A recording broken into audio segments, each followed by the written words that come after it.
జీవితంలో ఏదో ఒక సందర్భంలో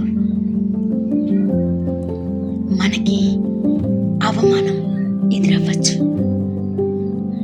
కానీ ఆ టైంలో మనం ఎలా స్పందిస్తున్నాము అనేది ముఖ్యం.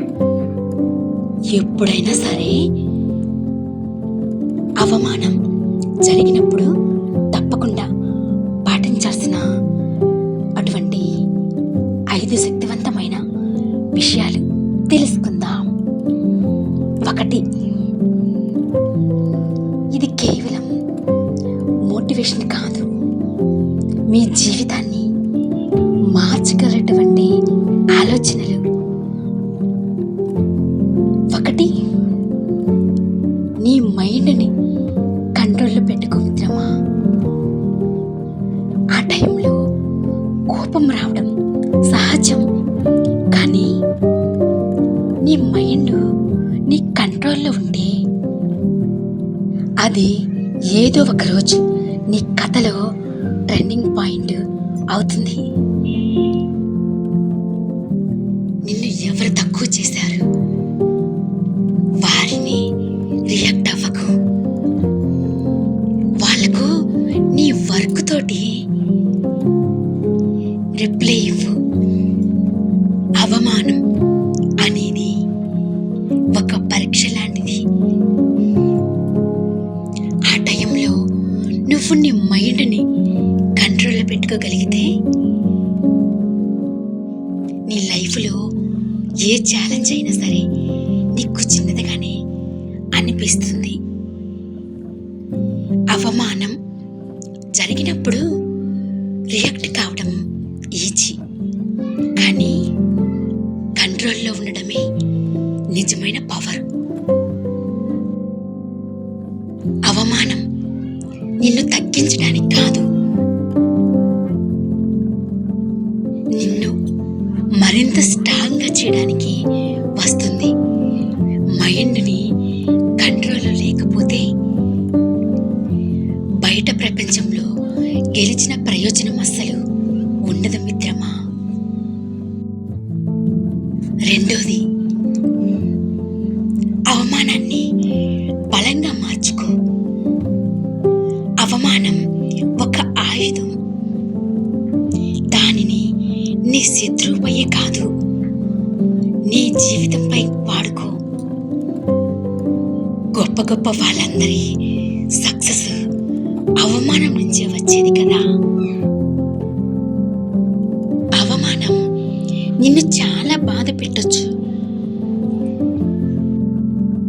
కానీ దానిని బలంగా మార్చుకుంటే ఏదో ఒక రోజు నీ విజయమే వాళ్ళకి సమాధానం చెప్తుంది.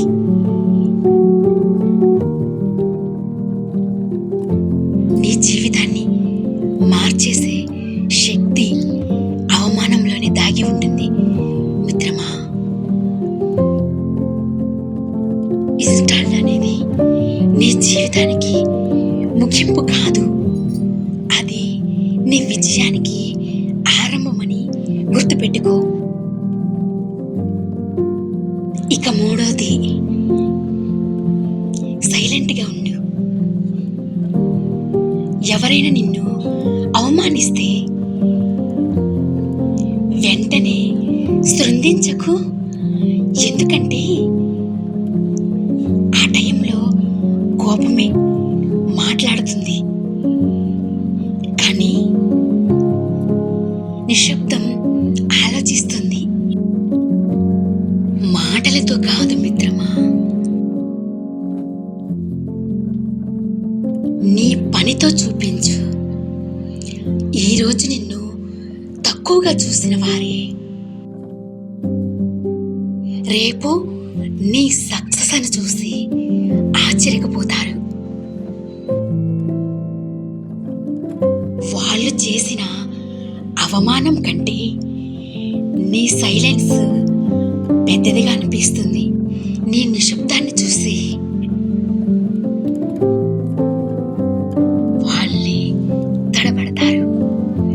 అంటే వాళ్ళు నిన్ను అవమానించారు, కానీ కానీ ఇక్కడ గెలిచింది ఎవరు? నువ్వే కదా. గుర్తుపెట్టుకో,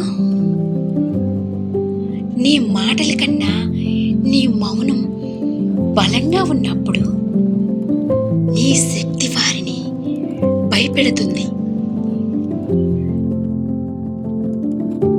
ఇకపోతే 4వది, అవమానాన్ని విజయంగా మార్చుకో. చాలా మంది గొప్పవాళ్ళు అవమానం ఎదుర్కొన్నారు. ఎవరు గుర్తించని స్థితి నుంచి మొదలయ్యి వాళ్ళు కష్టంతో మొదలుపెట్టి చాలా ఎత్తుకెదిగారు మిత్రమా. నీ జీవితంలో కూడా అలాగే ఇప్పుడు కష్టంగా అనిపించవచ్చు,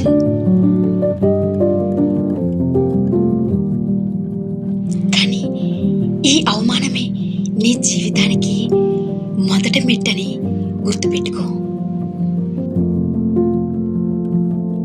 అర్థమైందనుకుంటా.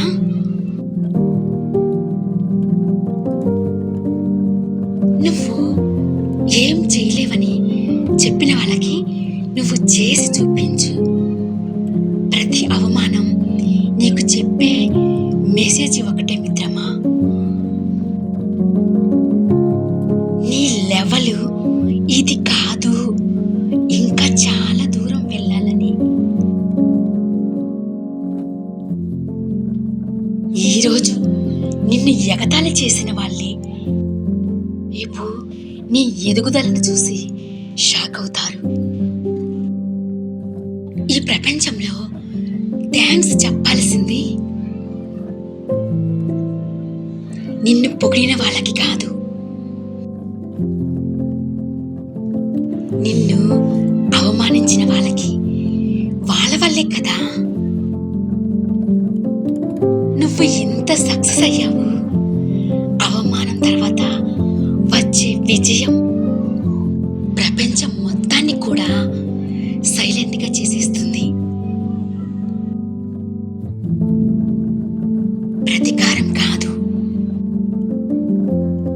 విజయమే నీ యొక్క సమాధానం. 5వది, అవమానం. అవమానం ఎప్పుడు కూడా శాపం కాదు, ఒక అదృష్టం. అవమానం చాలా మందికి శాపంలా అనిపిస్తుంది, కానీ అసలు నిజం ఏమిటంటే అవమానం అనేది శాపం కాదని, ఒక అదృష్టమని. నిన్ను అవమానించిన వారు నీ శత్రువులు కాదు, వాళ్ళే నీకిచ్చిన పెద్ద గిఫ్ట్. ఎందుకంటే నీలో ఉన్న అసలైన శక్తిని వాళ్ళే బయటికి తీస్తారు కాబట్టి వాళ్ళను తక్కువగా చూసేంతవరకు నువ్వు నీ అసలు విలువను అస్సలు గుర్తించలేవు. ఒక్క అవమానం చాలు నిన్ను నువ్వు నిరూపించుకోవడానికి.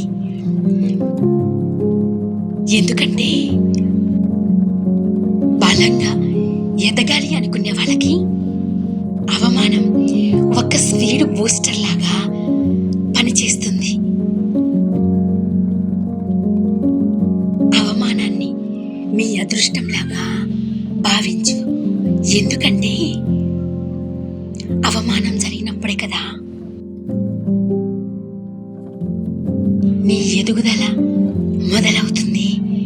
అవమానం ఒక్క క్షణం మాత్రమే మిత్రమా, కానీ ఆ క్షణంలో నువ్వు తీసుకున్న నిర్ణయమే మీ భవిష్యత్తును నిర్ణయిస్తుంది. కాదంటారా? ఒక్క విషయాన్ని గుర్తుపెట్టుకో, ఏదైనా సరే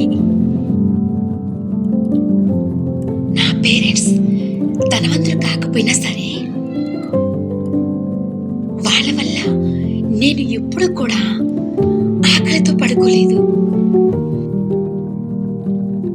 చెప్పులు లేకుండా నడవలేదు. నిజం చెప్పాలంటే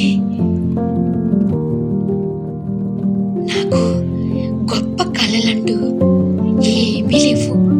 వాళ్ళు గర్వంగా తలెత్తుకొని బ్రతికేలా చేయడమే నా జీవిత లక్ష్యము. నువ్వు అనుకోవాలి, ప్రతి సక్సెస్ఫుల్ పర్సన్ వెనుక ఒక పెయిన్ఫుల్ స్టోరీ ఉంటుంది. కానీ ప్రతి పెయిన్ఫుల్ స్టోరీకి ముగింపు సక్సెస్ అవుతుంది. మిత్రమా, పెట్టుకో. ఏదైనా సరే మన లక్ష్యాలు ఎప్పుడు కూడా ఉన్నంతగా ఉండాలి. ఓటమి ఎదురైనా సరే భయపడవద్దు. వాటి నుంచి పాఠాలు నేర్చుకో.